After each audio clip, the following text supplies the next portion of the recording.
Bonjour à toutes et tous, et très heureux de vous retrouver pour une nouvelle semaine de revue de presse JV. J'espère que le week-end s'est bien passé, que vous êtes bien reposés et que si vous avez bossé, j'espère que ça s'est bien passé également. Ce matin, je voulais vous parler de Platinum Games, vous le savez, un studio cher à mon petit cœur. Platinum Games qui parle de Bayonetta 3, d'Astral Chain, etc. C'est actugaming.net qui relaie ceci et qui relaie surtout une longue interview accordée au site Video Game Chronicles, interview dans laquelle Hideki Kamiya et Atsushi Inaba sont revenus donc sur le futur du studio et tous les projets qui y sont liés. Tout d'abord, on nous parle d'Astral Chain, vous le savez, c'était l'exclu Nintendo Switch, puisque Nintendo a financé également ce projet de Platinum Games, ce jeu d'action vraiment très efficace, qui m'avait comme un poil déçu pour son côté très répétitif, mais qui reste quand même très bon à mon sens.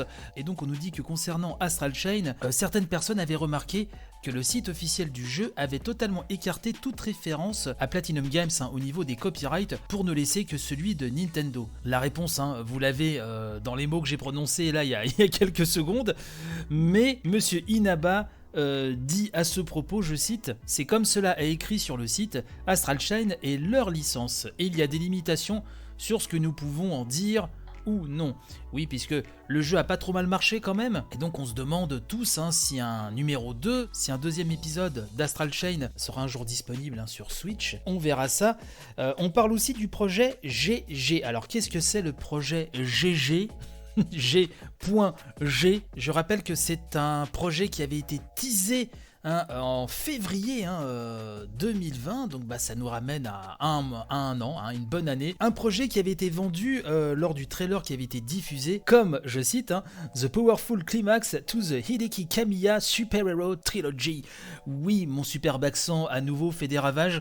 La trilogie Super Hero d'Hideki Kamiya, puisqu'on rappelle que c'est Hideki Kamiya aussi qui était responsable de l'excellent Beautiful Joe, qui mixait un petit peu le super-héros à la japonaise avec tout un univers comme très comics. C'est lui aussi qui est derrière The Wonderful 101, qui d'ailleurs a été remasterisé il n'y a pas si longtemps que cela, et donc son nouvel opus dédié aux super-héros, ses projets GG, une cinématique, je vous le rappelle, où on voyait un petit chien Shiba tout mignon être sauvé par un super-héros, un énorme monstre, comme on les voit dans les films de monstres japonais, en train de tout dévaster dans une ville. Bref, un jeu dont personnellement j'attends beaucoup, mais qui est à un stade de développement peu avancé, visiblement, mais c'est un jeu qui sera donc définitivement auto-publié par Platinum Games, c'est-à-dire qu'il n'est financé par aucun éditeur ou aucune maison extérieure, c'est vraiment du 100% Platinum, et donc peut-être aussi un projet avec moins de moyens, mais j'espère qu'on aura des nouvelles dans les mois qui viennent.